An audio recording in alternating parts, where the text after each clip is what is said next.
Actually, my whole life I've been obsessed with designer bags. Ever since I was young, my mom had Dooney and Burke. I would buy like Coach bags, Dooney. This is back in the day.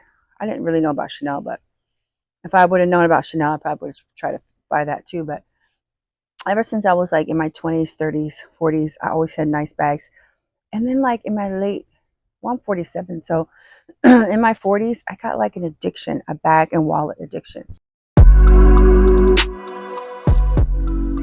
I've sold my black Chanel. I've sold my pink hobo. I've sold wallets, card cases, Hermes belts,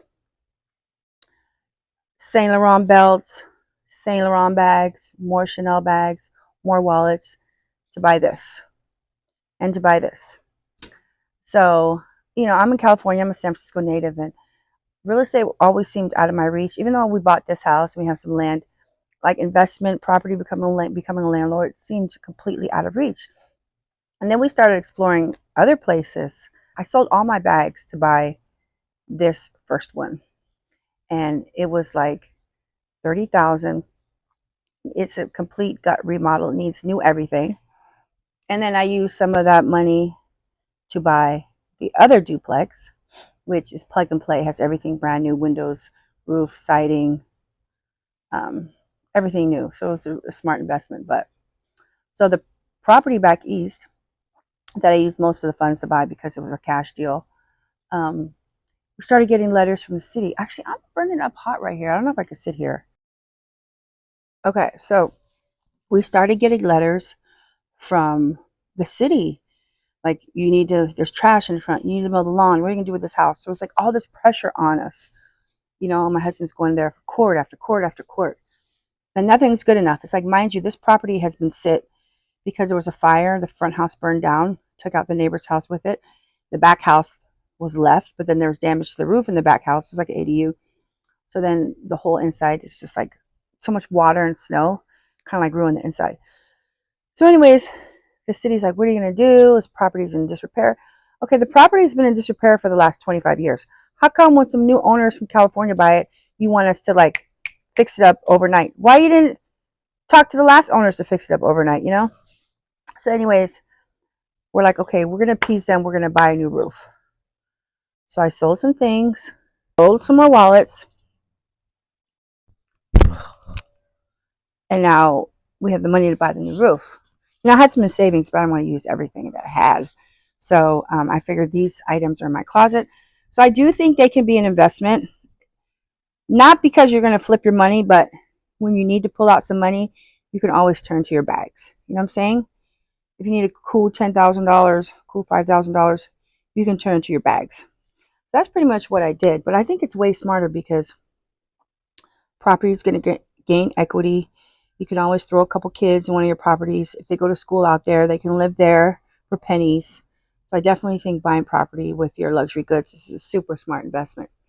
And it's kind of embarrassing. Well, it's not embarrassing, but it makes me sad sometimes when I look at like my old collections and how much I used to have, and I sold that for this. But even if it's a dilapidated property, the land is worth a lot. Like the land just being in that area, that city, which is like one of the founding cities of America, gives it value. You know what I'm saying?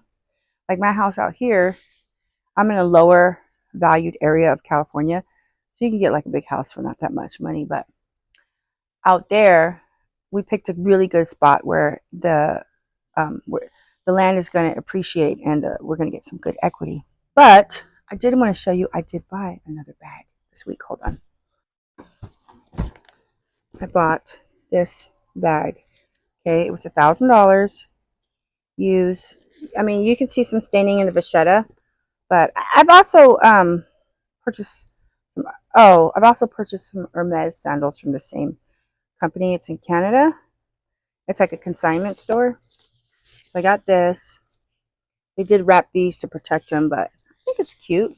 I'm not really a backpack girl, but if you want to take the kids somewhere, let me model it for you in better places. So I got that. Super cute. I don't know if I'll wear it to school. I might. Yeah, I probably will.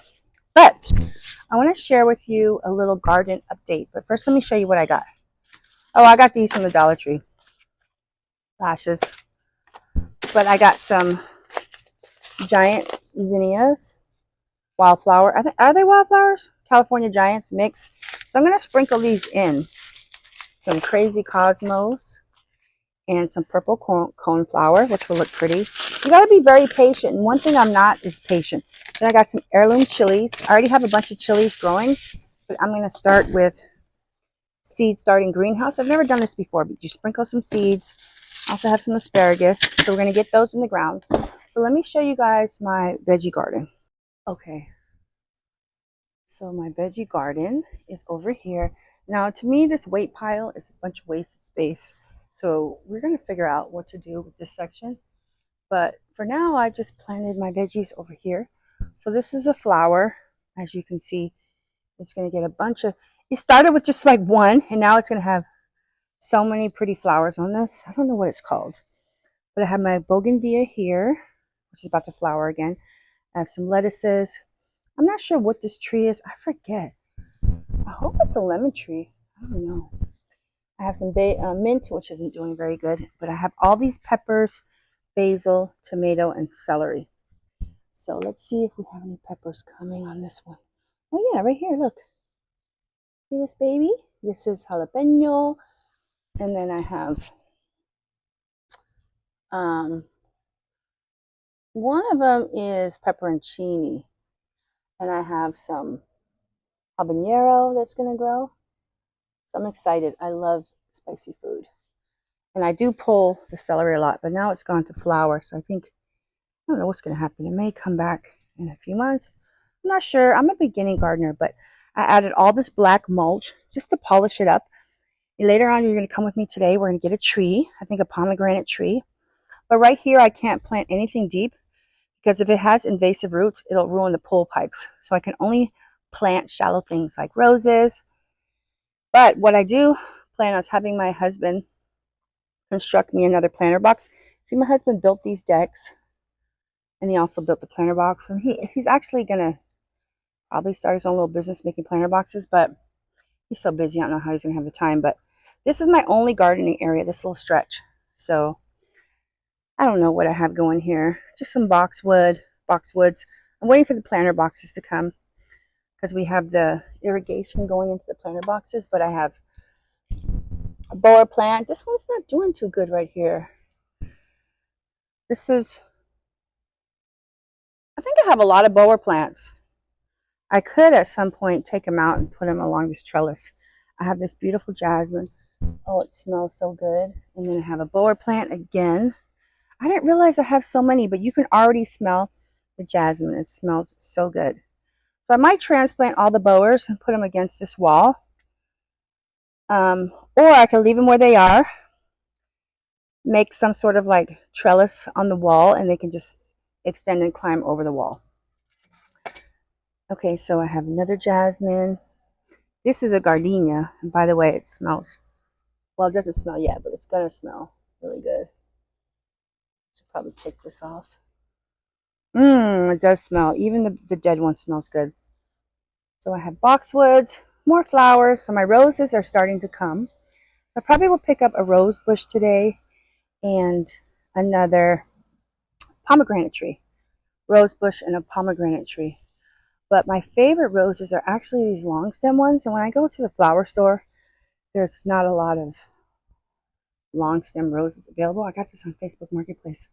But I love it because when I cut off these leaves, they look so pretty. It's like they're preserved. Let me show you. See, look how pretty. Look how pretty that is, right?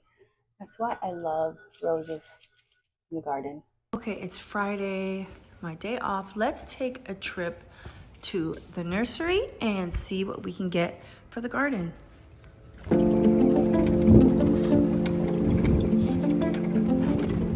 This is what I picked up from the nursery. I grabbed a teacup rose, which has 0 thorns, but it's definitely not as pretty as the long stem roses, which have actually, I'm a little sad because I feel like all of the limbs are broken. Then I got this beautiful wisteria. I've always wanted to have wisteria. And then I got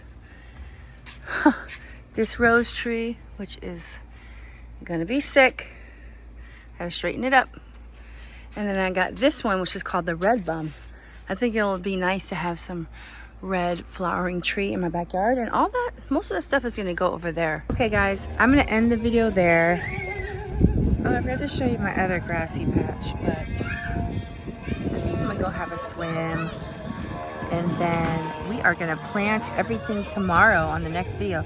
So if you're into stuff like this, keep on watching. You know, I usually do only home decor, but I feel like I do not need any more things inside my house. I like a more minimal aesthetic, so I'm trying to focus on the backyard.